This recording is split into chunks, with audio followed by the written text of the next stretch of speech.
एक समय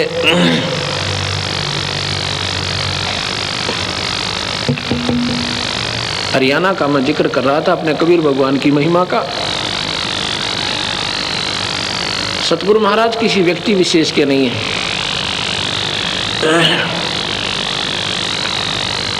जींद जिला है हरियाणा के अंदर, एक जींद जिला, उसमें एक श्यामा दीक्षित नाम के राजस्थान के रहने वाले एक बहन है। उनके पति का नाम नवरत्न दीक्षित है। वो राजस्थान के अजमेर साइड के ही रहने वाले, शायद पता नहीं गंगानगर साइड के। और वो दिल्ली के अंदर उन्होंने अर्बन स्टेट में कोठी बना रखी है। वो बहन श्यामा दीक्षित, उसने कहीं दूसरे संत से नाम भी ले रखा था।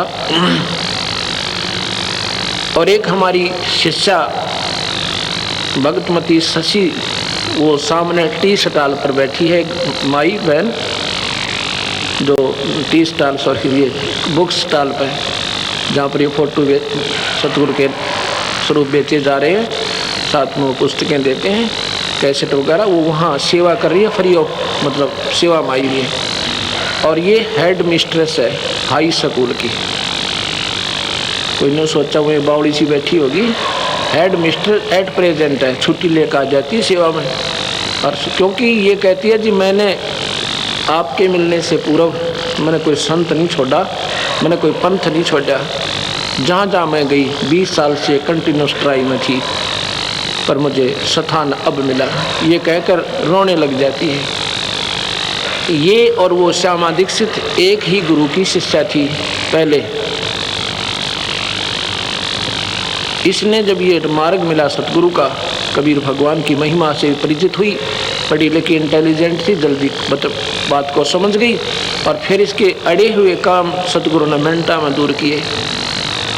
तो फिर ये बहुत प्रभावी हुई। इसने उस अपनी सहेली से कहा कि आप भी आ जाओ गुरुदेव के पास, आप नाम बदल लो। वो कहती है आपके गुरुदेव कहते हैं माता मत पूजो, हनुमान भी मत पूजो, व्रत भी मत रखो, कनागत सरहद भी मत निकालो, मैं नहीं ले सकती वो नाम। क्यों? क्योंकि मैं तो माता की बहुत तगड़ी पुजारन हूँ। मैं तो बचपन से माता के ऊपर इतनी आसक्त हूँ कि नवरात्रे करती हूँ, 8 का व्रत रखती हूँ, मैं माता को नहीं छोड़ सकती। 1-2 सत्संग भी सुना, पर वो कर्महीनता के कारण सतगुरु से जुड़ी नहीं। लगभग 2 वर्ष हो जाते हैं। एक दिन वो वही श्यामा दीक्षित इसी शशि प्रभा के साथ हमारे पास जींद आश्रम में आती है। रोती है, आंखों से आंसू नहीं सूख रहे हैं। कहती है महाराज जी मुझे नाम दे दो। मैं कहने लगा भाई आप तो मैंने पहले भी देखा है, अक्सर देखा है, मैं अभागिन थी, मैं पापन थी, मैंने आपकी महिमा को समझी नहीं। फिर शशि ने बताया कि ऐसे ऐसी बात है जी, इसने सत्संग भी सुने थे, पर ये कहती थी कि मैं माता को नहीं छोड़ सकती। मैंने कहा आज भी माता को तूने त्यागना होगा, वो प्रोसीजर जो सीधी जो साधना तू करती है ऐसे नहीं करना, हम देंगे उस माता की पूजा जैसे तूने करनी है ऐसे करेगी। वो बोले जी त्याग दूंगी। मैंने कहा अब कैसे समझ आई आपके कि मेरा सत्यानाश हो गया? सत्यानाश कैसे होता है? जिसको घर पे कनक भी ना हो खाने के लिए, पड़ोसियों ने 2 बोरी गेहूं की डाली जब उनका आटे का काम चला पेट का। और उसकी कितनी संपत्ति थी। जींद मेन बाजार के अंदर एक गारमेंट्स की दुकान थी अपनी, जिसकी अपनी कीमत लगभग 10 लाख रुपए की, और 1 लाख रुपए का उसमें सामान भी होगा। गारमेंट्स का बहुत ज़्यादा मेन कीमती सामान होता है। एक 10 लाख रुपए का कारखाना लगा रखा था हैचरी का, 3 गाड़ियाँ थी। कहती आज हमारे पास साइकिल भी नहीं है और आटा भी दूसरों से खा रहे हैं। उसने कहानी बताई कि शशि ने मुझे बहुत कहा था तू आजा गुरुदेव की शरण में, पर मेरी बुद्धि भ्रष्ट हो रही थी। बचपन से ही संस्कार पड़े हुए थे, राम और कृष्ण की भक्ति और माता की पूजा, और गुरु जी भी बनाए रखे थे। और दूसरा मेरे ऊपर क्या असर हुआ कि एक दिन मैं अपनी कोठी से निकलकर शाम के 5 बजे, गर्मियों के दिन थे, ऐसे टहलने चल पड़ी। देखती हूँ एक बढ़िया सी कोठी में और माता जी का जागरण हो रहा है। उस जागरण की आवाज़ जो मैंने सुनी, माता की जय बोली जा रही थी, मेरा तो गीसा गल गया, इतना आनंद आया। और पहुँच गई कोठी में, पहली बार गई थी वहाँ। प्रतिदिन ही 5 बजे से 6 बजे तक सत्संग होता था, जागरण होता था माता का।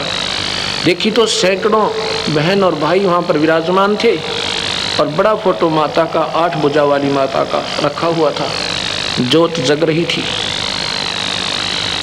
मैं जब बैठ गई, मुझे 5 मिनट बैठी न हुए, इतने भी माता के पास एक औरत ऐसे बेहोश पड़ी थी।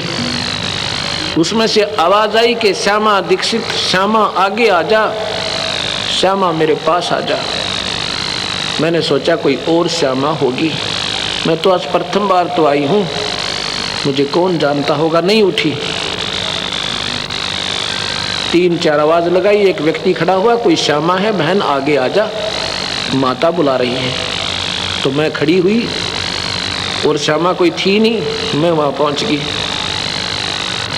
तो वो औरत बोलती है, उसमें माता बोल रही है, कहती तू मेरी 1 नंबर की भक्तनी है, और 14 महीने मेरी अखंड जोत लगा दे, बुझने मत देना दिन रात, तेरी मौज मचा दूंगी। कहने लगी मैं तो और सोने पर सुहागा हो गया, बहुत खुश हुई। हे भगवान, इतने व्यक्तियों में माता ने मुझे ही चुना। घर में ब्योंत बढ़िया था, अगले दिन नहा धोकर अखंड जोत शुरू कर दी। 14 महीने में मेरा सत्यानाश हो गया, सर्वनाश। कोठी बिकी, वो दुकान बिकी, वो कारखाना बिक गया। 3 कार थी मारुति, तीनों वह बिक गई। और एक बच्चे की सजा हो, यानी उसको किसी झूठे सच्चे केस में कैद हो गए, वो मतलब उसकी जमानत भी नहीं हो पा रही थी। फिर मैंने कहा कि अब तू कैसे आ गई? कहती है माता दिखाई दी मुझे स्वप्न में, नहीं तो अब भी नहीं आती। क्या हुआ? उसने कहा कि श्यामा, आपका नाम लेकर अगर जान बचाना चाहती है उस सतगुरु हंस के पास पहुंच जा, और तेरे मेरे बस की बात नहीं तेरे इस दुख ने निवारण करने की। आप शायद नादान ये सोचोगे महाराज अपने सतगुरु की महिमा ही गाने के लिए बातें बना रहे होंगे। कतई नहीं, जितना मैं बोलूँगा 1% भी गलत नहीं होगी, और सोच आपकी अपनी होगी। क्योंकि मैंने क्या हो सकता है बेमतलब के फिजूल में थूक बिलोवन की, कोई लोभ नहीं, कोई लालच नहीं आपसे, कोई न सोचे स्वार्थवश संत और ऐसे ही डींग पेल रहे होंगे। नहीं, आज तक किसी से ये नहीं कहा है कि 10 रुपये दान दे दे या पर्ची काट दे, और कई लाखों के समागम हो चुके हैं। सतगुरु अपने हंसों को तैयार रखता है। कबीर साहब कहते जो मांगे सो बढ़वा के ये दर दर फिरे अज्ञानी, पर जोगी जोग संपूर्ण जिसका मांग ना पीवे पानी। संत मांगा नहीं करते, उनका वो तो दुनिया के घर भरा करते हैं। तो मैंने उससे कहा, नाम ले लिया। कहती है उस दिन मैं रोटी नहीं खाई थी, सारा दिन अन्न नहीं था हमारे घर पर, जिस दिन नाम लिया। आश्रम में खाना खिलाया, ये सभी को कहा जाता है भंडारा सतगुरु का भोजन पाओ। फिर एक भक्त है हमारा,